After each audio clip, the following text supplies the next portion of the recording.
Hello mga friends! Magluto tayo ngayon ng paksiw na fish. Yan, magpaksiw tayo ng isda. Galing kami sa palengke guys. Sobrang init. Pumunta muna kami sa grocery tapos na malengke. Sobrang init talaga sa labas. Kaya kung wala lang din kayong gagawin, wag na kayong lumabas talaga.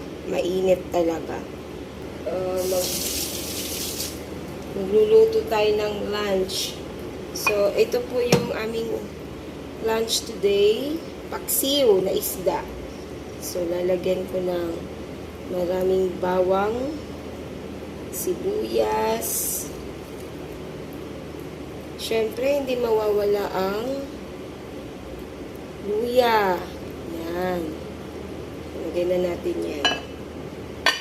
Para maging spicy, lagyan natin ng chiling haba. Buburan natin ng magic syrup. Yan.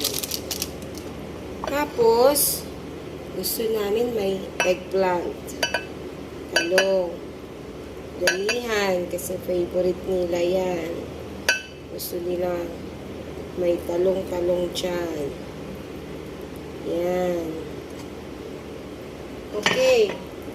At lalagyan ko ng pamintang buo. So, alam ko, hindi ito nilalagay. Pero gusto kong lagyan. Bakit ba? Paksiw ko to.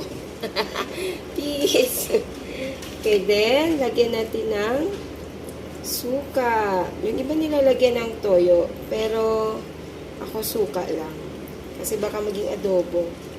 Yan, medyo nadamihan ko yung suka kasi para tamang asim at i-absorb nung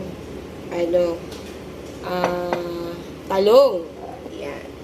So, ngayon, palutuin lang natin to in medium heat. Hanggang sa maluto yung isda, maluto yung talong. Mainit ang panahon. Kaya ingat-ingat po. Inom ng maraming tubig. Yan. At malamang pagkatapos nito, La Niña na naman, mainit. Pagkatapos tag-ulan. Yan. So, antayin natin to guys na maluto. Siguro less than 30 minutes. Luto na yan.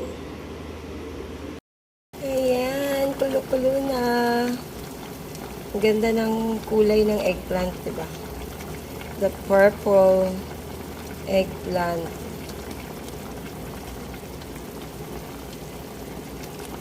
Bango. Sarap.